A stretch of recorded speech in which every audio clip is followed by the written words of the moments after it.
were here Monday, if you were here Tuesday, it's going to be set up in the exact same way. He's going to give a brief 15-minute presentation, and then it's going to be a long question and answer, not really long, a question and answer portion for you all to ask any kind of questions that you want to get off your mind.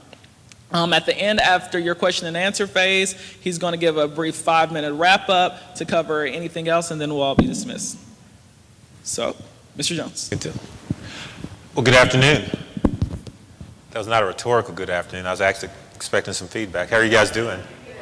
Hey, why don't you guys come on down? Let's just talk. There's a small number here. Just come on down. Come on, you can do it. You can do it.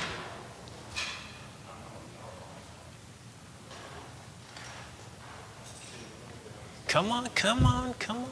Come on, North Little Rock. Come on, come on, come on. And I think they're recording this, so I need to keep the mic on, if I recall correctly. But I just want to take a moment, just number one, thank you all for allowing me to come here and interview for the job of president at Henderson State University. I'm joined today by my wife, Sharon. We've been married for 16 years. And she's by far my better half. And we're just here today because we desire to serve you in the capacity of president. I'm a student of Henderson, an alum of Henderson from 1992. I earned my accounting degree here. I grew up in Blytheville, Arkansas, which is in northeast Arkansas. And my wife grew up in Emerson, Arkansas, which is down south of Magnolia. So she's definitely from South Arkansas. We know this area. We know the people very well. I have served here previously on the faculty from 2000 to 2002. So I have some idea and some understanding of this institution and how it functions. I just want to tell you a little bit about myself, tell you some about my philosophy and my approach to higher education, and really just want to have a time of dialogue with you all, if that's okay. Growing up in Blytheville, Arkansas, I was a first-generation college kid. My parents were not educated people. They were blue-collar people. My father was a machinist. My grandfather was a construction worker. My grandmother was a school cafeteria worker. My mom was and still is a school cafeteria worker, one of the best cooks, the best cook in the world, phenomenal cook. But I grew up believing and being taught that everything was possible if you're willing to work hard and do things the right way at all times. My parents were people of great integrity. They taught us right from wrong. They taught us always to do right by people, but always to take a high road in everything we did. And that was very important because those same values I'm trying to instill in my kids today. We have an 11-year-old Camille and a 6-year-old Cameron. She's a super kid.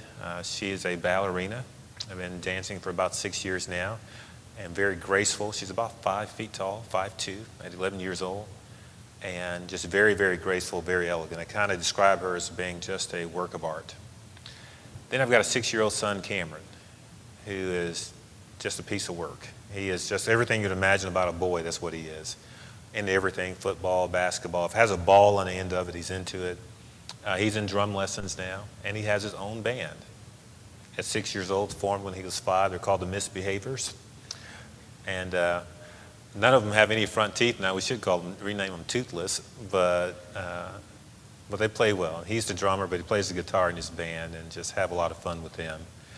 I came to Henderson in 1988 on a football scholarship. I came here to major in accounting, but what I left here with was a degree that would serve me well for the rest of my life. I had professors here who educated me, who affirmed in me all the values I'd been taught by my parents, but also they challenged me to reach for the highest heights. And when I left Henderson in 1992, I can confidently tell you, I don't think I've ever met a task that I felt I wasn't prepared to address, primarily because of what took place here at Henderson. My family has been very important, my faith in my life is very important, but also the lessons from Henderson have been extremely important to me.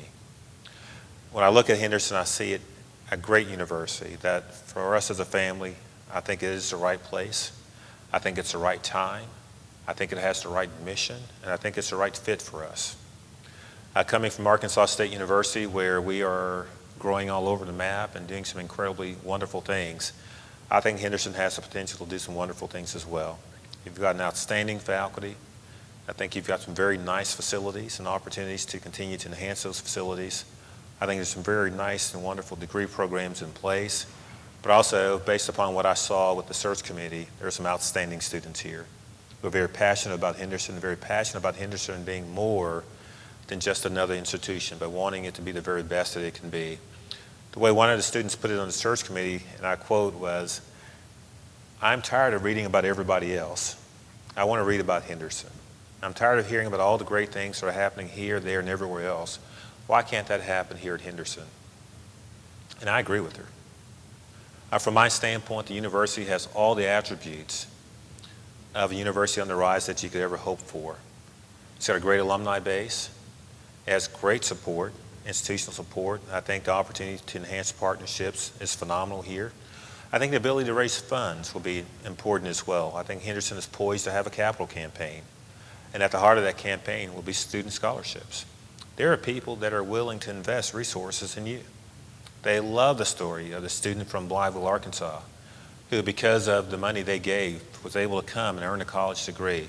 Not only did he earn a college degree, but his sister earned a college degree. He has three cousins who've earned college degrees from Henderson's.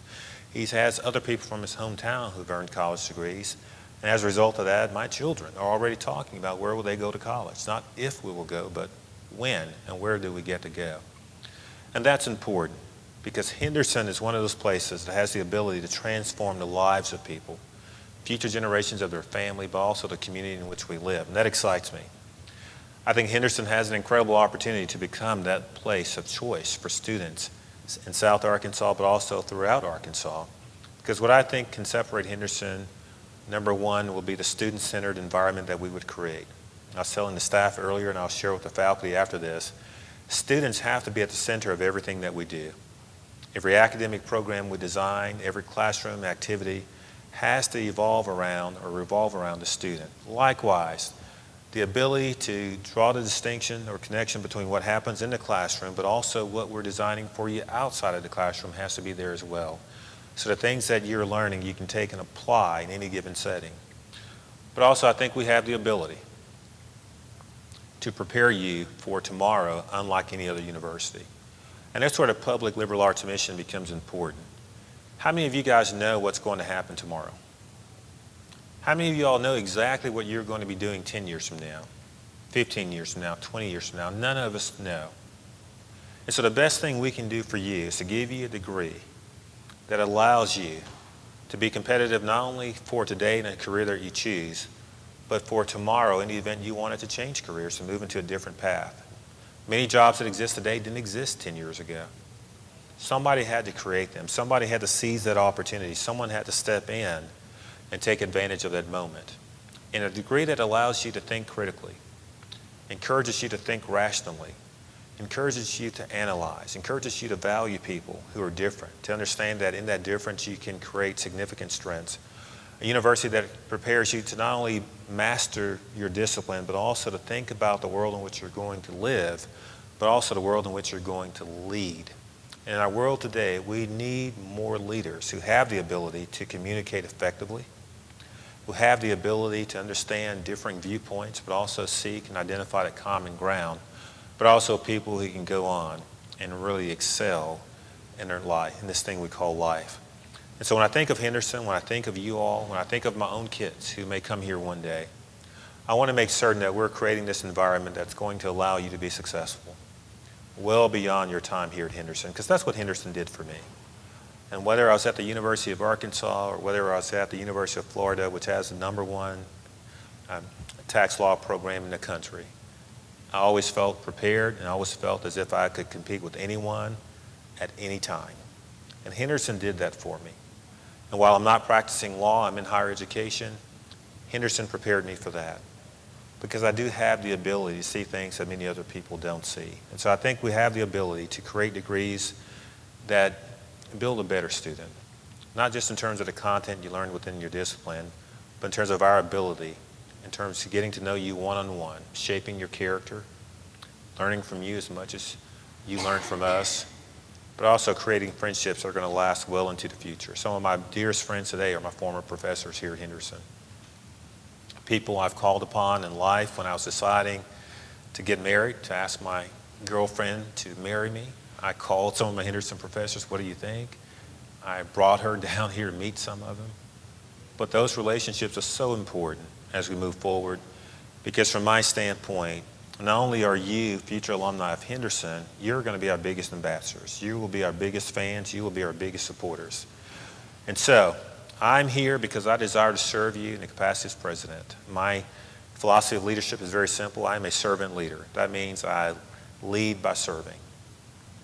I facilitate the success of others. I want to make certain that your dreams and desires will come true in the future when you have your chosen career, but also that Henderson is all that you would desire of it now while you're going through your programs here in this campus. If I were to be here at Henderson, you're going to find an administration that's very open, one that's very engaging of students, and one that understands that the reason we exist is to educate our students. Our students are traditional, our students are non-traditional, our students are here on campus, some of our students are elsewhere, off campus. But our ability to build a system that accommodates the needs of all of our students is very important to me. But more than anything else, perhaps, is to make certain that we create a high-quality experience while you're here. Because I found that when we call you in the future to ask if you will help us in recruiting students, if you would consider giving back to Henderson in some capacity, I don't want to hear I would, but you guys treated me so poorly while I was there. I want you to have that top-flight experience. And so from my perspective, as president of Henderson State University, if given the honor to serve you, you will find indeed that administration that's centered on students, but an administration that has very high-quality academic programs. That's the lifeblood of the institution. Having those programs that are desired by students, that's desired by society, but also delivered in the format that's most needed and desired by all of our students. Again, understanding that many students that we seek to serve are non-traditional, and understanding that they have full-time jobs. And they may be limited in their ability to get to campus during certain hours, but how do we extend courses, how do we extend services out to them in a manner that will allow them to accomplish their objectives as well? And so I don't want to eat up all of our time with me talking. I know you all have a lot of questions. I was told at least one person has a bunch of questions. And so I would like to pause now and really ask if there are any questions that you all have.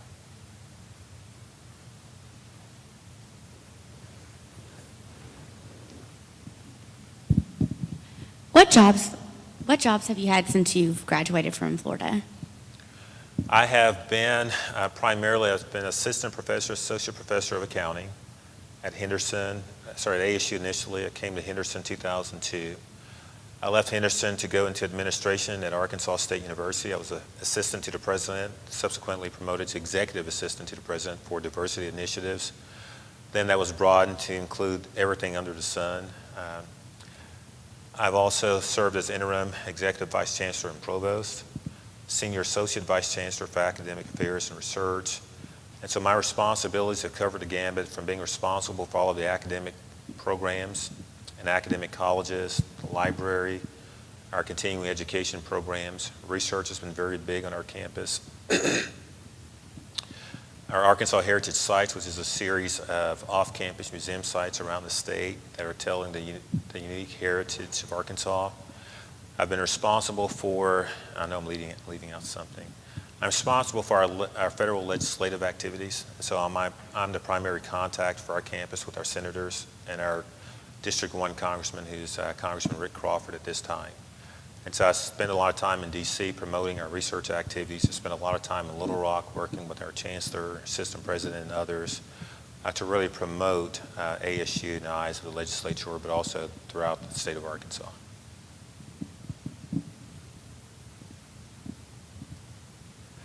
And so I've been a student, I've been a faculty member, I've been an administrator, and so I think you'll find that my pedigree is one that shows that I can do a wide range of things, but also understand the university from multiple perspectives.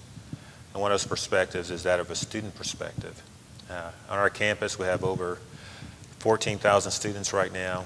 The vast majority of those live on campus. We interact with students on a daily basis, from student workers in the office to eating in the cafeteria to having formal meetings with our Student Government Association.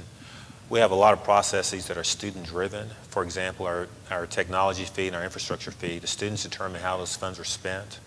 So last week we had a series of meetings, or one big meeting, with our Student Infrastructure Committee. So students from each college will come in. They'll make presentations on behalf of their college. They'll speak about what those needs are. We listen very intently. And subsequently, the SGA president and I and one or two of his officers will sit down and determine what gets funded. Likewise, because we have small kids, we have a lot of students who are babysitters of ours, ASU students. When you go out to eat, you're going to run into an ASU student. We attend a very large church there in Jonesboro, so wherever you go, either students or children or friends or students that we attend church with, we're constantly talking about ASU, and I'm constantly being told what they want and what they need. A lot of the success we've enjoyed at ASU has been because we've done a very good job of listening to the students. The students said we're tired of this old rinky-dink student union at the time. Subsequently, we built a $35 million student union that is unlike any other, complete with Starbucks and Chick-fil-A, an incredible food court, a convenience store. They say we're tired of running around campus. We need this, we go here, we go there, we go here, we go there. And in the redesign of the student union, we have one-stop shopping. So residence life, admissions, counseling services, the registrar's office, cashier's window where you pay your bill, all of it is in one building. And we have a large campus. We're almost 1,000 acres campus, a little bit over 900. And to send somebody from building to building can be a long way. And again, listening to our students, responding accordingly. Our students told us, look, we don't like this rinky-dink housing you have. Back in the early 2000s, we had some of these trailers on our campus. We've gotten rid of all those. And this place went up this beautiful seaside village that we call graduate and merit student housing, beautiful series of about 15 buildings, or just beautiful colors, which I've taken a picture of to show you. But a bunch of beautiful colors. We have built a ton of residence halls in the past 5 to 6 years. We have apartments on our campus, but we have a lot of suite-style residence hall, we call them. We have a complete honors complex where we have 3 facilities completely dedicated to our honors students. And the list goes on and on and on. We just opened the Red Wolf Fitness Center, which is wellness opportunities and life fitness, Red Wolf Center, 18,000 square feet, about 2 years ago. The students said, again, we'd like to have a facility like this. We did our due diligence. We saw and went to visit several of the campuses, and it's a beautiful facility. Very similar to the one you have here, by the way. But a beautiful facility, and trying to make certain, again, that we have the things in our campus that will attract students, but also that are reflective of what our students are telling us they want. We've learned that it's not up to us to give students what we want them to have. We really need to listen to our students, because you're going to vote with your feet and with your wallet. And if a university has what you want, you tend to come, you want to be a part of that. And if it does not have those things, you don't. But also, no matter how great the facilities are, or how great the facilities may be lacking, at the end of the day, students come because of the academic programs that we offer. And from my perspective, I want to make certain that we do offer those programs, but also have those facilities in place that will accommodate the needs and interests and desires of our students.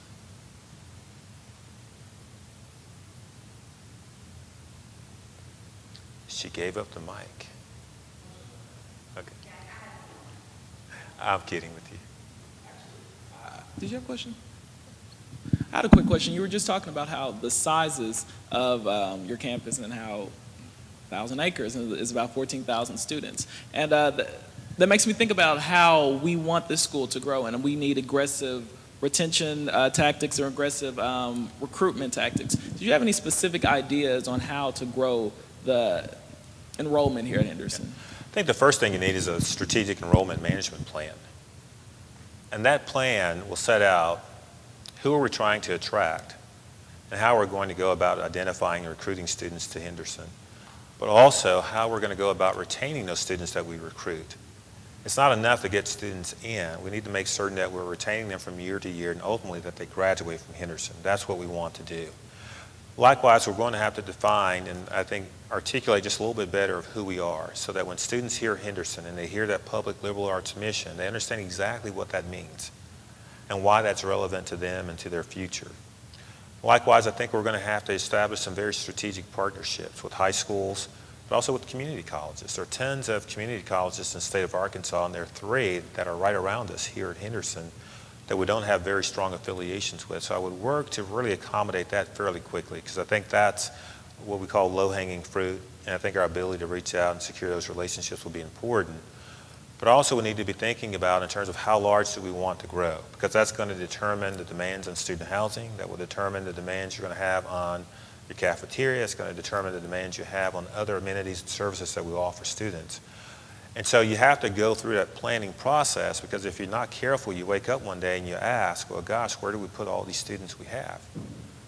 And while living in a hotel is cute for a couple of weeks, that gets old pretty quickly.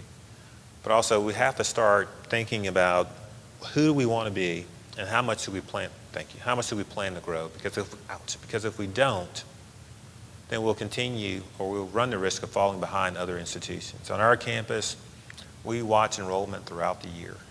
It's a very aggressive system that we have. I also have oversight for our honors college. And just to give you an example, 5 years ago, we probably had about 150 students participating in our honors college at ASU. You fast forward, now we have about 775. We had 239 incoming freshmen come in honors last year. Average ACT was 28, and the average high school GPA was 3.85. Very intentional, very strategic in how we've gone out to recruit those students. Very similar to how our athletics teams will go out and recruit football and basketball players. Very similar process, because students are telling us, if you want us, come get us. Because we can look on the internet, we can read about all these colleges. What's going to make you different from anyone else? I think with Henderson, that difference can be the personal touch that we have. The fact that we're small enough to know everyone by name, we're small enough to engage and develop those relationships. So if I want to be a biologist, having that close relationship with a biologist, so that if I decide to go into biology, or if I want to go into med school, I've got a professor who knows me by name who can write that recommendation for me. And that was a big benefit that I've enjoyed in my life coming to Henderson, that when I decided to go into law school, I had people writing reference letters for me.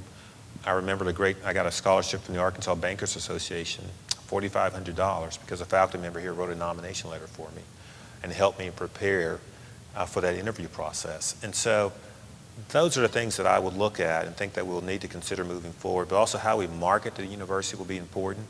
So when people think of Henderson, what do they think about?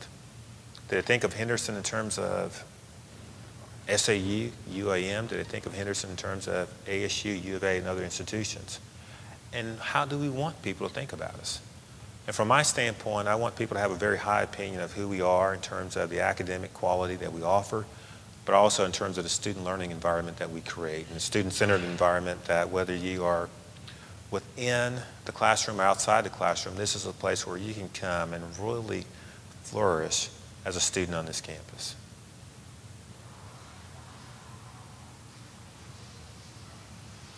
Great ringtone, I love it.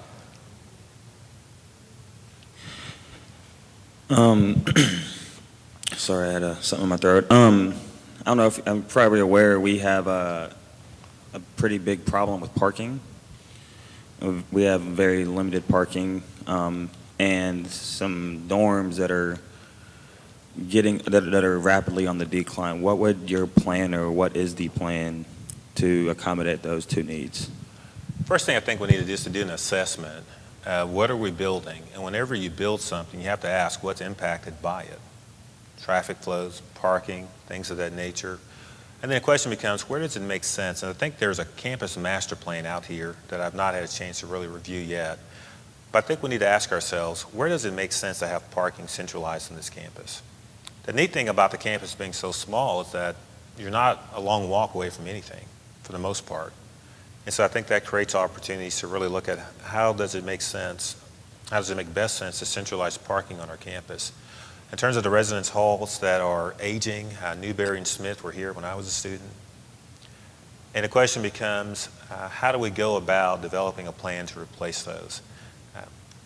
Have they outlived their useful life, or is it able to retrofit those and remodel? I don't know the answer to those questions. Those are really things I'm seeking this week as well, to make certain I clearly understand that. But likewise, before you can take it offline, you'd have to have something else to replace it with.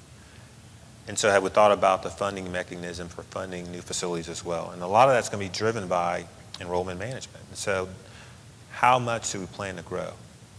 And if we're planning to grow by 2,000 to 3,000, and I say planning because I don't know what our capabilities are. I've only been here for a 1.5 hour interview.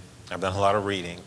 I'll be here for 2 days, so that doesn't make me the expert on campus. There's a lot of people I would really want to talk with and engage in that planning process.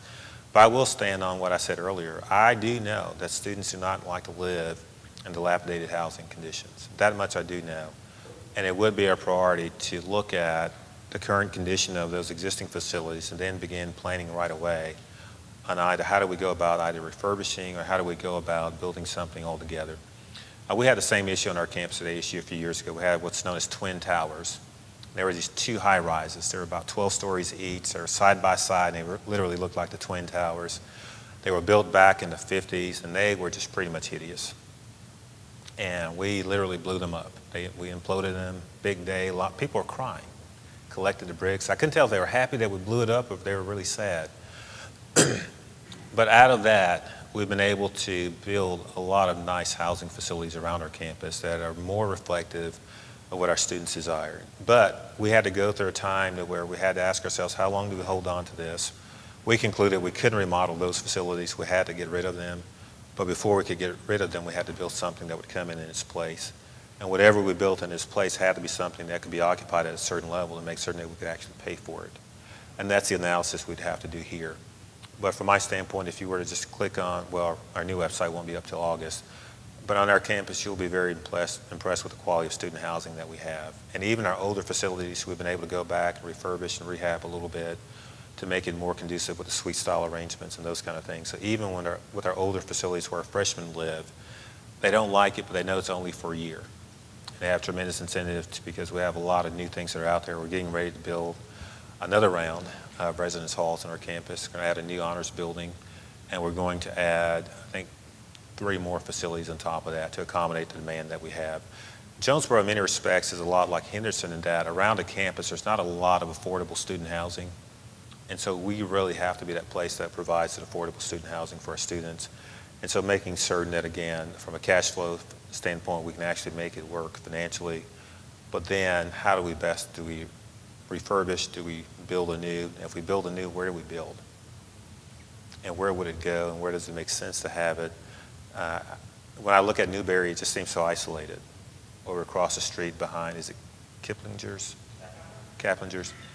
It just looks so isolated. But I always felt that way when I was a student. You look over from the Caddo and there's Newberry. And so, again, there's opportunities to have that dialogue. And from my perspective, again, in working with our student leaders, I think that's one of the early dialogues we'll have in terms of how do we go about addressing that particular issue.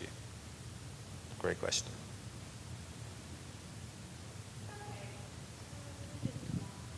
Oh, is it on? Just kidding.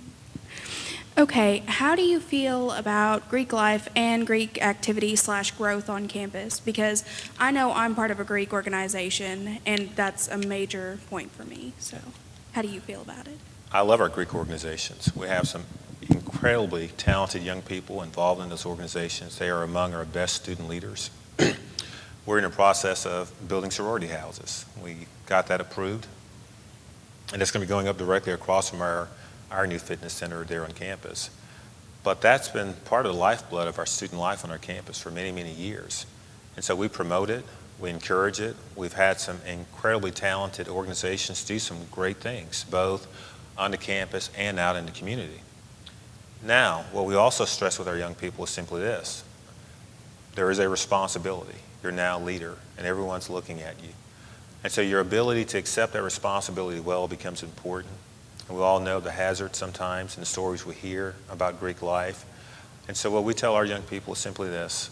We're going to give you a lot of latitude and a lot of freedom, but you've got to use it responsibly. And when you don't use it responsibly, we're going to begin to rein some of that freedom in. And so the understanding, and it's not an understanding, the partnership we've had with our Greek organizations has been one of we work together very well. It's been one of mutual respect. It's been one where we encourage and foster that kind of environment, but also one where, again, we stress that responsibility. Typically on many campuses, when you get into Greek life, you get into fraternity houses and sorority houses. In our African American fraternities and sororities, typically there's a rule that says unless one can build, unless all can build, no one can build. And that's the rule on our campus. And so we've been able to make some of our smaller houses available for their use as a fraternity house, and that's worked well. And we're trying to work with them to think about how do we accommodate them, and whether it's a wing in a dorm or something along those nature, to make certain that everyone can fully participate in the Greek life here on our campus. But our groups, again, are very strong, and they've been among our very best leaders over the past 10 years that I've been at ASU. To kind of expand upon what I said earlier, are Arkadelphia has legislation in place saying that any house containing more than 4 women is considered a brothel. We are in discussions with the city over getting that overturned. How would you feel in support of new legislation as far as that goes? I would hope I was going to be cute, but I won't be cute. Is that like a new piece of legislation or something that's been there for a while? For a really long time. Okay. And typically you're going to find that there are probably in many cities there are laws that you can't spit on the porch or you can't do this, that, and the other.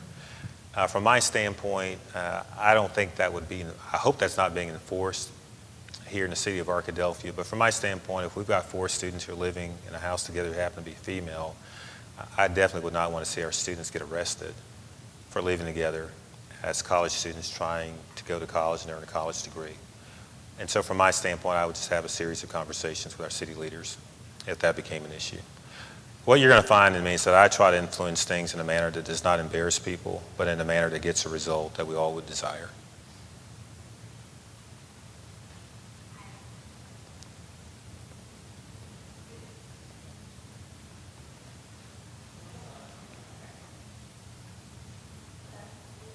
Hey, I can hear you fine. Okay. All right. I have a question. With the general increases in funding for higher education being cut back or cut off, how do you plan to find funding for the challenges that Henderson faces that require money to address? First thing we're going to do, and we've talked about already, is growing our enrollment. That's typically the bread and butter of any university. You establish the strong academic programs, you create new programs, you enhance existing programs, and that directly drives your enrollment. As your enrollment is driven up, you collect more in terms of tuition and revenues and fees that you now make available to do other activities. Number 2, I think we look at private fundraising. You've heard me mention a capital campaign. This is where we create a formal process whereby we're going to ask people to invest in Henderson State University, and at the core of that capital campaign will be you, the student, and asking people to give to student scholarships, asking people to give to endow faculty professorships and chairs positions, but also asking people to build and give to help us build newer and better infrastructure on our campus. In terms of scholarships, the university provides a significant amount of funding for scholarships. If private support covers that, those funds now become available to provide the raises that are so desperately needed for faculty and staff on this campus, and that allows us to continue to attract and retain the best and brightest people that we have.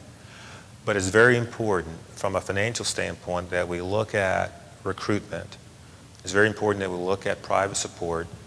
But a third opportunity we'll look at will also be grants that are out there that we can secure that will enable us to create pipeline relationships with kids who are 6th, 7th, 8th grade, to get them on our campus, to start preparing them for college, to start them to thinking about college. Relationships that we create with high schools in terms of getting more and more students directed our way. And so when I think a lot of that, also but being very, very conservative with our resources in terms of expenditures, that we're not wasteful, and I don't think we are at this campus, but making certain that every dollar counts and every dollar that we have is being used and invested in a very wise fashion. But typically, that's going to be the latitude we have. A lot of times, you don't have the latitude to come in and do a lot of cutting in expenditures. A lot of our budget is tied up in personnel. And so the opportunities are going to be to grow the revenue side of the equation. And I think our ability to enhance revenue on this campus is pretty significant. And I don't just say student recruitment in terms of just it's a revenue enhancement item, but that's just one of the ways, that's one of the realities, that as a student enrollment increases, obviously our revenues will flow as well. Now, your question, the part of your question concerning the state appropriations, that is diminishing. So the first step would be to make certain that we are fighting for our fair share of every dollar that's out there. And Arkansas is moving to what's known as performance funding. So our ability to be funded over the next 5 years will be based upon our ability to meet certain indicators. Retention rates, graduation rates, the number of degrees we award, number of degrees we award in certain fields, STEM, science, technology, math, education, things of that nature. So it's going to be important that we are aligned to avail ourselves of that as well. But also it's going to be important that we are before the legislature 365 days of the year reminding them that there's this jewel down in South Arkansas that is of tremendous benefit to the citizens of this state, and they have to continue investing in us as they have in the past. And I'm hopeful that as the economy turns around, that we'll be positioned to take advantage of any new monies that become available in the future. And keep in mind, the past 3 years, 4 years, we've been in the worst economy since the Great Depression. And I'm thankful I'm in Arkansas. I have friends who are in North Carolina where they've had experienced 20 to 25% budget cuts. I have friends in California where they've had to lay off massive numbers of people, but they've also have had to tell students, you can't come here this year because we can't accommodate you. And so we've not had to deal with that, and so we've had to tighten up some issues. We've have had our share of struggles, but they're not catastrophic. And the opportunities I see here at Henderson, I think with just a little shift in direction to the right and a little bit to the left, I think we can create something very special here.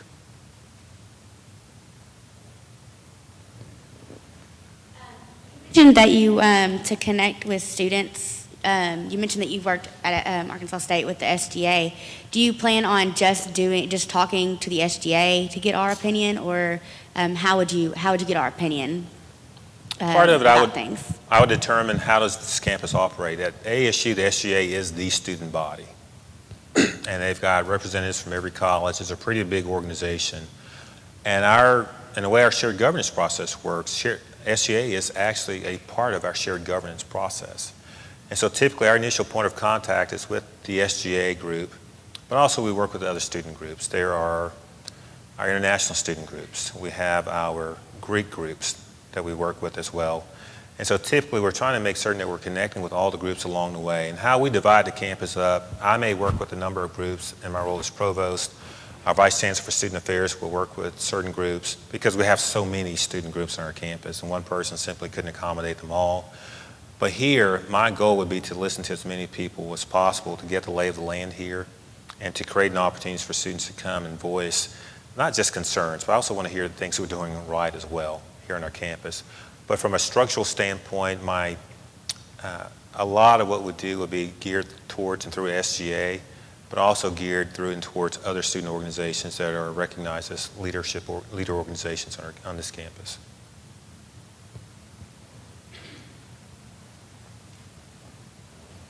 Hey. I just wanted to inquire about your thoughts and possibly plans for helping non-traditional students.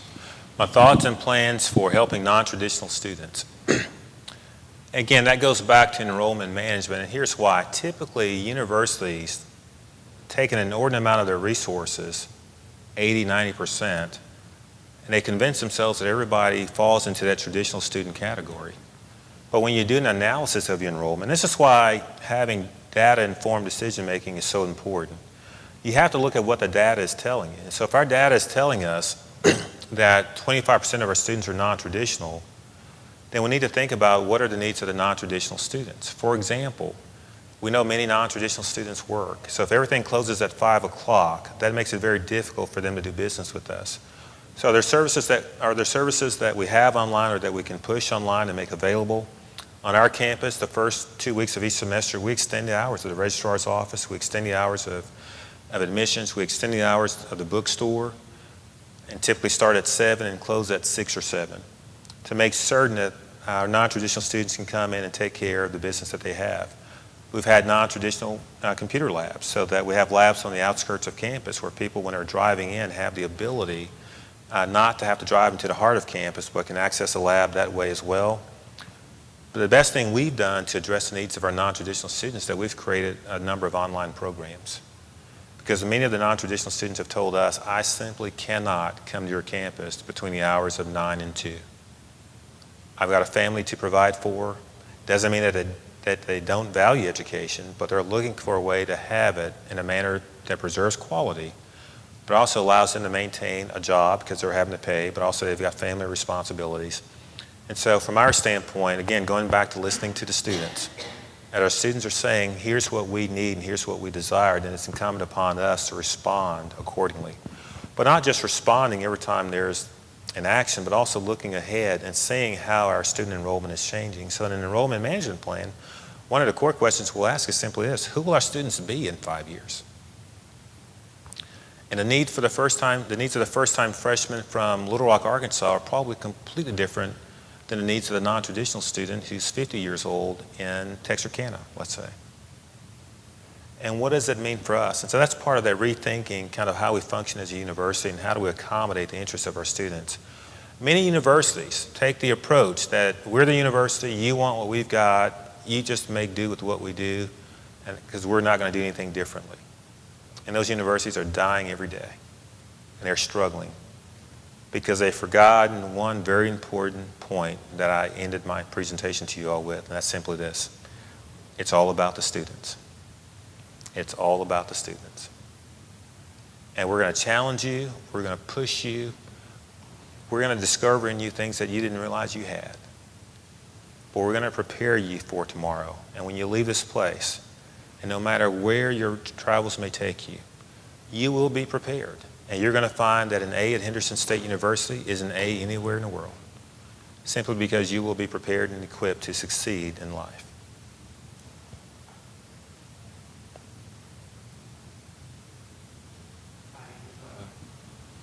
You've mentioned research and biology already. What are your plans with expanding the science programs here? I like to visit with the faculty. I had a great visit with the deans at lunch, and I know that we've got, over 300 biology majors, which is impressive. It's just flat out impressive, and your biology majors are doing some great things. I want to visit with the chairs, the deans, and the faculty to begin to ask what makes sense in the area of research for Henderson, and where are those areas of strength that we can be very competitive. And with 300 biology majors, for me, that should create an opportunity for graduate programs in biology. If we're sending our students to other places, and I heard today that our very best students are going to the Dukes of the world and other top flight schools, and to me that validates the quality of the faculty on many levels. And so we know our students are capable of doing great things. So you guys have this incredible field station out on Lake DeGray, the biology field station. We've got two, and I must admit I'm quite envious of the one that you guys have here. I mean, that thing is nice. But the question becomes, based upon where you are, what makes sense in the area of research? Obviously, we're surrounded by large masses of water, Lake DeGray, and you get over into hot springs and other areas. The ability to do research on water is something we might want to take a look at. The ability to look at remedial education, for example, is something I think we might want to take a look at. Because who's preparing people to teach remedial students? I don't know. I'm talking beyond special ed and gifted and talented. But students who are coming out of high school and needing significant remediation, how do we prepare teachers to really accommodate the needs of those students coming in? Because they too deserve an opportunity to earn an advanced degree as well. And so from a research perspective, I would plan to take a big step back and really just working with the faculty to ask what makes sense here. And what makes sense at ASU probably doesn't make sense here just because of the sheer size at ASU. We're able to do some things that other institutions can't do. But also we get $4 million a year from the state for the Arkansas Biosciences Institute on our campus. So we have a flow of funds that many institutions don't have. But I think in a very strategic moment, we could really carve out an area for ourselves in research here at Henderson. But again, working with everyone. And so you've heard me say a lot about planning, a lot about talking to everyone, a lot about listening. Now, my first months in office will be spent doing a lot of listening. I am not the authority on Henderson. I need to hear from you all. I need to know your dreams and your aspirations. I need to understand the culture of the campus. Because when we establish a shared vision, it's going to be a shared vision. It's not going to be, oh, there goes that president with his vision. It's going to be our vision. And you guys will see a reflection of yourself in that vision, but also you'll see a role where you can participate in that vision as well. Our best recruiters at ASU are our students. Our best ambassadors at ASU are our students. Our best fundraisers at ASU are our students. Because when we have donors on campus, we showcase our students. If you want to know the difference ASU makes, talk to our students. Look at the work they're doing. Look at the graduate schools they're getting into. Look at the fact that they're starting with us at the associate level, but they're completing a doctorate years later. And those are the things that we point to. But as it relates to research, again, we ask ourselves, what makes sense for Henderson? And I don't want to ask us to do something that exceeds our capability to deliver. I think that's unfair to the faculty. But also our ability to support it financially. Many times it's common for universities to ask someone to go and start something, but we don't fund it appropriately. So to think about how we would go about sustaining the growth and how we would go about supporting our faculty and our staff moving forward. But I think your faculty is very strong. I've looked at some of the sciences people. They've got some pretty neat backgrounds, and they all come out of, many come out of very strong doctoral programs. And I think they are obviously well-groomed in research and can make some significant contributions in some pretty unique ways. Earlier you mentioned that your way of getting funds would be through recruitment, but that was how you're going to fund to help get housing in order. But we are over capacity with students. How would you deal with that? We had to put students in hotels at the beginning of the semester. How can we recruit people if we're way over housing already? You're dealing with the classic chicken and egg problem. Do you build houses and then recruit the students, or do you recruit the students and then build the houses? And you're there because we've not appropriately planned for this moment in time. I think at this point in time, if you were to build a residence hall today, it's going to take you at least 3 years to get it up and running. And so now the question becomes, what are the short-term solutions that are out there for us to consider as a university? And I don't know what all those solutions are, because I don't know what the range of opportunities are for us. On our campus, we've had arrangements with other apartment complexes in town where they would accommodate X number of our students while we were building. Likewise, we intentionally pushed students off of our campus through online programs until such time that we could build more dormitories or residence halls, and we've been able to do that as well. But a lot of that answer to that question is planning, because I can't tell you that I can wave a magic wand and we're going to have houses tomorrow. But what I can tell you is that if I were to become president here, the issue that you're describing today probably would not occur again, because we would plan around it through a very, very strategic enrollment management plan. And that's why it's so important to look at your trends from year to year. Students don't just show up all at one time. It's typically a graduate uptick, and if we're looking at it, typically after about 3 increases in a row, you're pretty much on alert that you're probably going to have to do something pretty significantly. And because of what you just described, that was why I said earlier about Newberry and Smith Hall, we really would need to take a very close look at those before we looked at closing them, because then the question becomes, where do your students go in the meantime? Great question. As far as recruitment and having more students and housing, you keep stressing recruitment, but the thing is, who are we recruiting?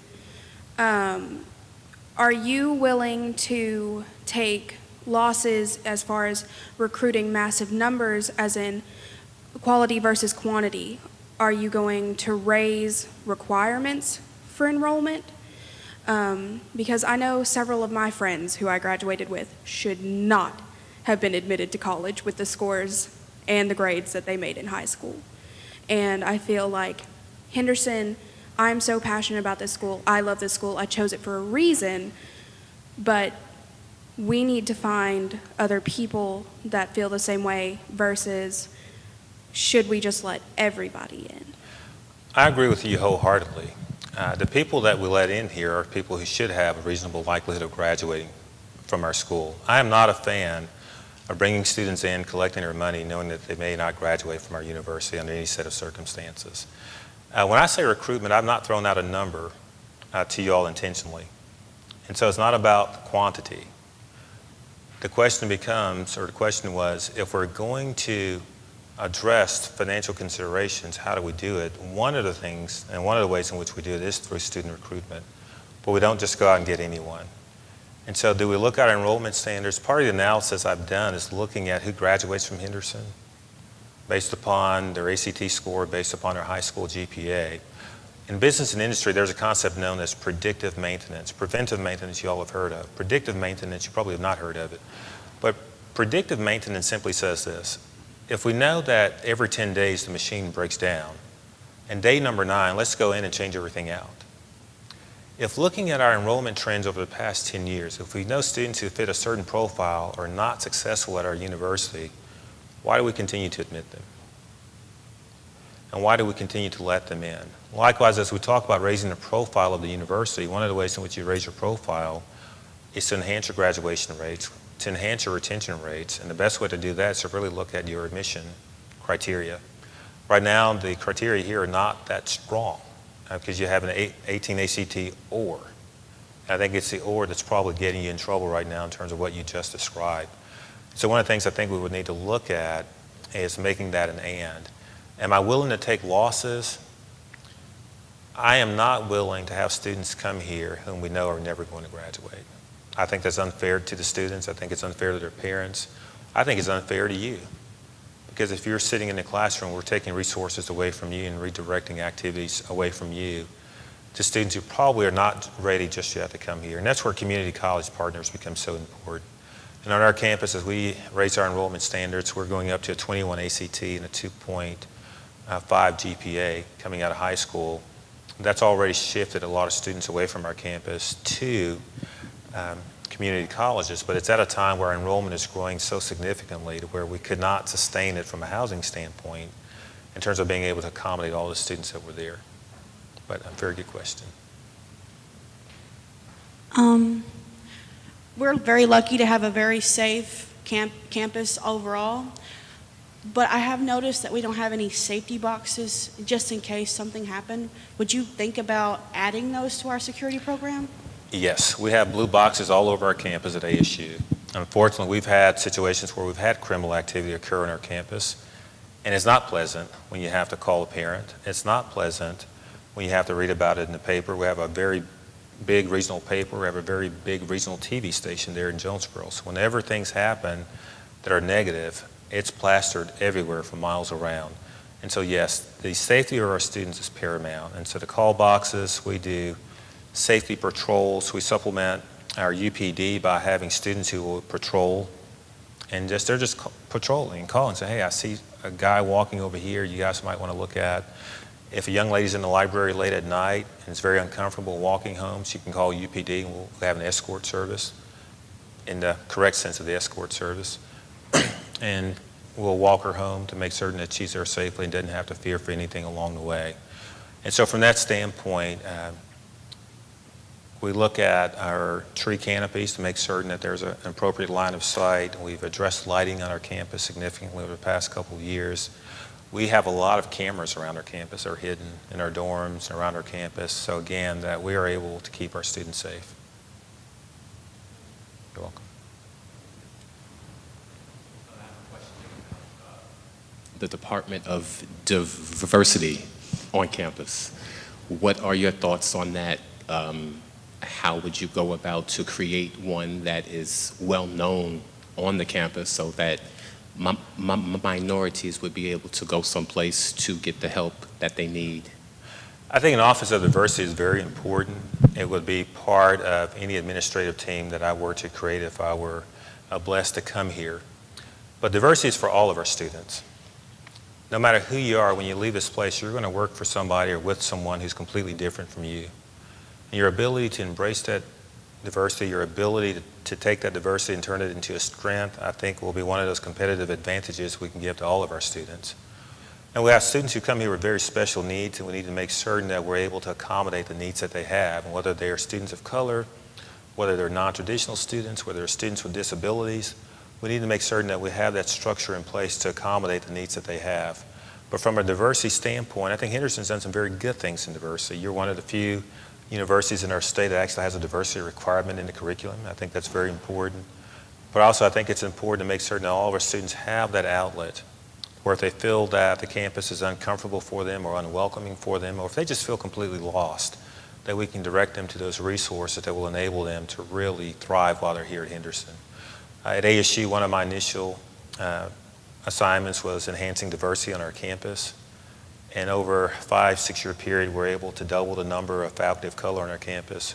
We're able to more than double the number of tenured faculty of color on our campus. We're able to, increase tenfold almost the number of female department chairs on our campus. We've added, hopefully I'll hire a female dean tomorrow as a game plan. But we've looked at diversity in many, many dimensions to make certain that we are addressing and we are reflective of the communities that we serve. For us, our student ratio is roughly 25% students of color, and one of our goals is to make certain that we mirror the student body throughout our campus, and all of our services and all of our programs, our faculty, our staff, to make certain that we have those points of connection for all of our students as they come into our campus. Yes, ma'am.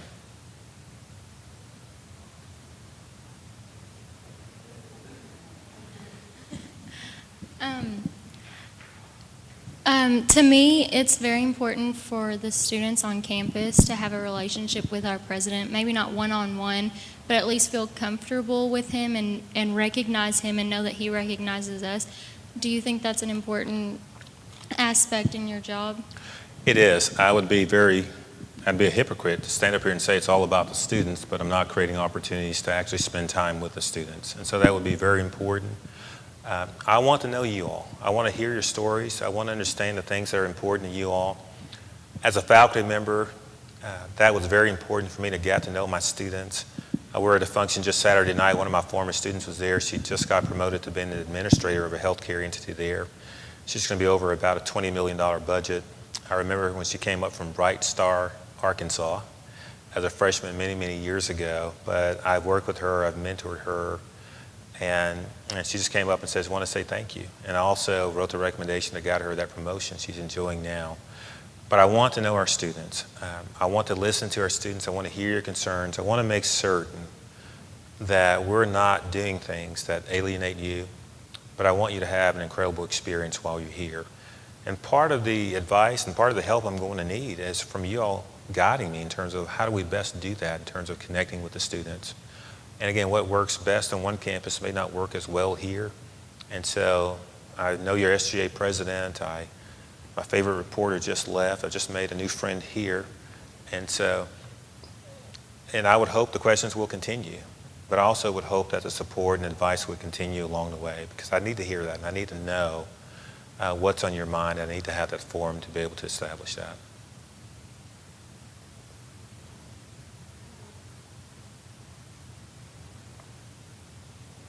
I can hear you. This lady here mentioned improving the quality of Henderson students by increasing the requirements of admission. But what about programs that will help them to make that transition and to give them the support that they need to still be successful, even though they may not be the strongest of candidates initially? If it came down to it, between the two of those, what would be your preference and why?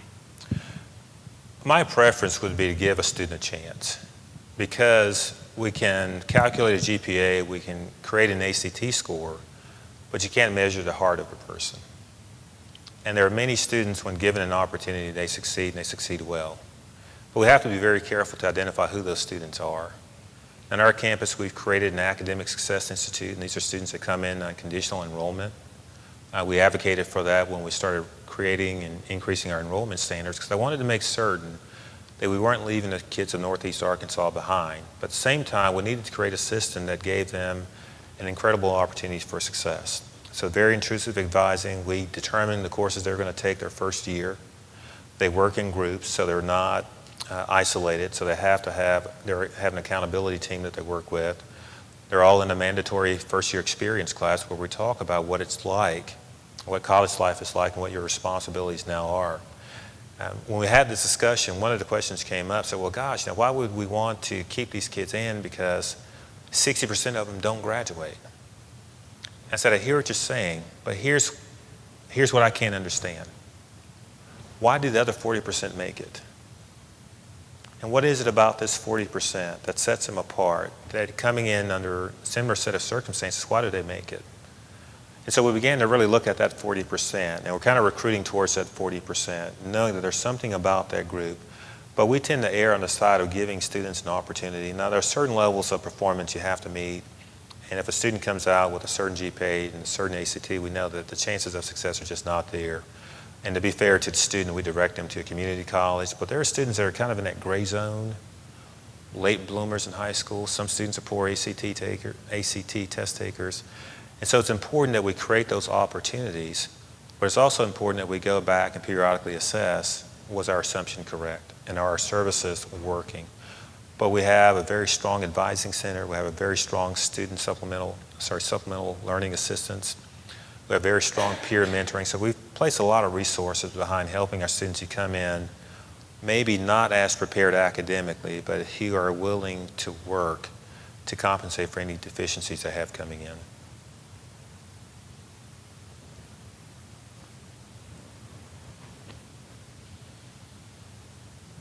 Okay, I know that you're an alum of Henderson, and you know about the rivalry between OBU and Henderson. as president, how would you work with Dr. Horn at OBU to make it more of a friendly, more rivalry instead of people vandalizing things? I've known Dr. Horn for a long time. And what we would do is that we would just talk about the environment and the tone we're going to set from our administrative teams. I want it to be fun. I want it to be engaging. I want it to be challenging. But at the same time, we don't want to cross those lines. I'm a Florida alum, and we used to always deal with that big community college in Tallahassee. and that issue would often come up. And essentially what we want to promote is just taking the high road. We can have fun, but there are certain things that will go too far. And let's make certain that we identify those things. Let's make certain that we encourage our students not to go that avenue. Rivalries can be a great thing, but if not managed correctly, they can become pretty nasty. See Auburn, Alabama.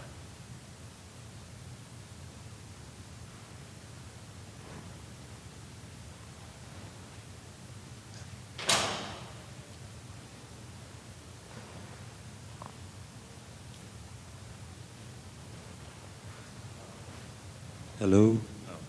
Question's kind of twofold. I'm just kind of piggybacking off what some other people said.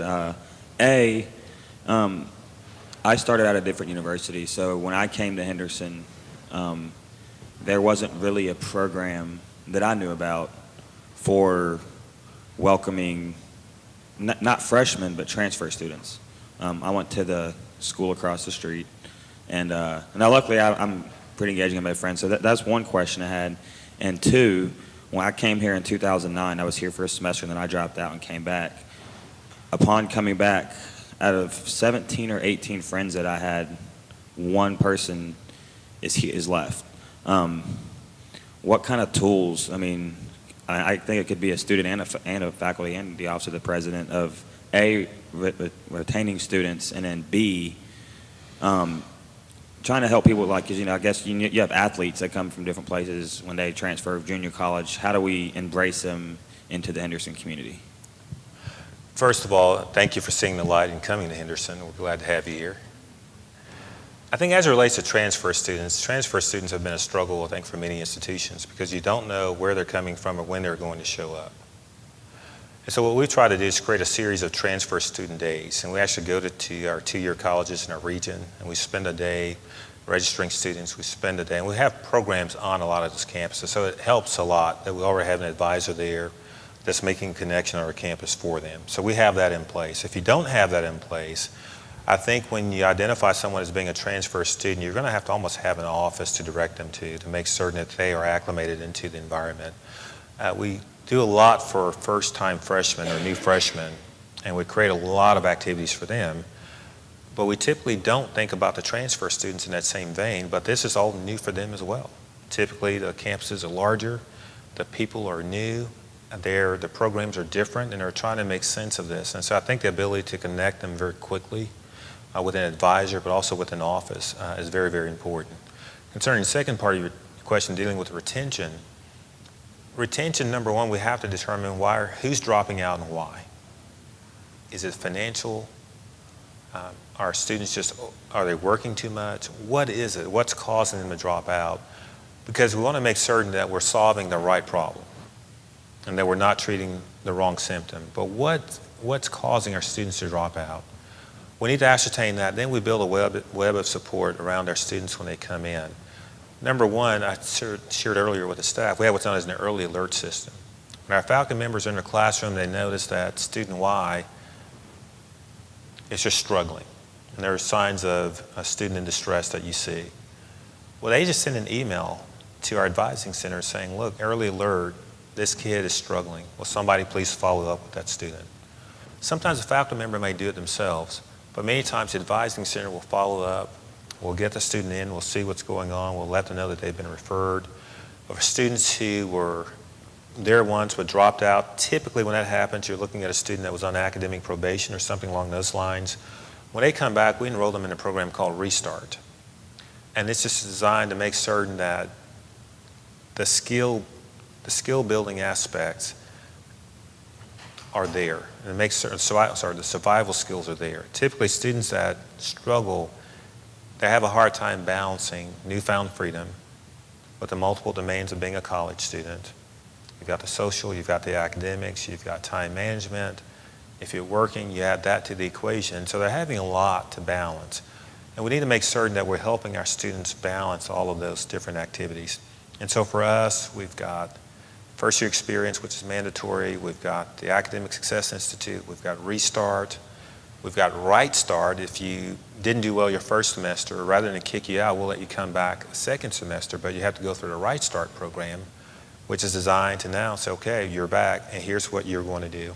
We don't give a student any option. Here's what you're going to do. You're going to take these courses, and we're going to walk with you for the next 2 semesters. And if you can walk through these next 2 semesters successfully, we'll lift the academic suspension. You can go on back into the general student body the way you were planning to go. But a lot of our students come in, their intentions are good, but it's easy for students to get lost in the equation. And so if we have as many safety nets as possible, it increases the likelihood that we'll catch a kid who may have fallen through the cracks. And by the way, when I say kid, I say that respectfully. I have a lot of students on our campus that I've watched grow up from kids, being kids, and so they're not offended by it. They know it's a term of endearment. But make certain our students are not just lost along the way. It's very important. That we rejoice when a student comes in as a freshman, we count, we get excited, look at how high our enrollment is. We should be equally disappointed when that student's not there the second year, the third year, the fourth year. Great question.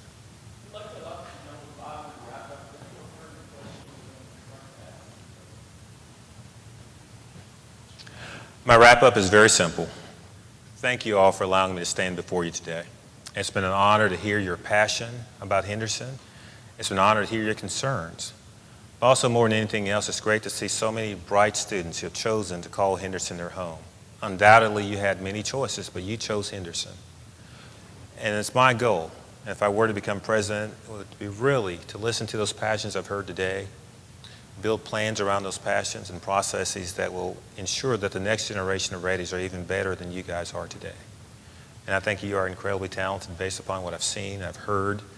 I appreciate how kind you've been to me and how thoughtful you've been in preparing your questions. But more than anything else, I thank you for choosing Henderson State, because as an alum, even though I work at a different institution, I'm still proud of what's happening here at Henderson. I'm still proud of the students that leave Henderson and come to ASU.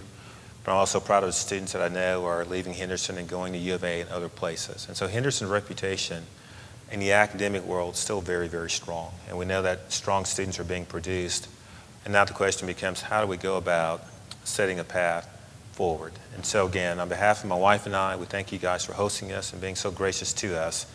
And again, I do hope to have the opportunity to serve as the president of Henderson State University. Thank you.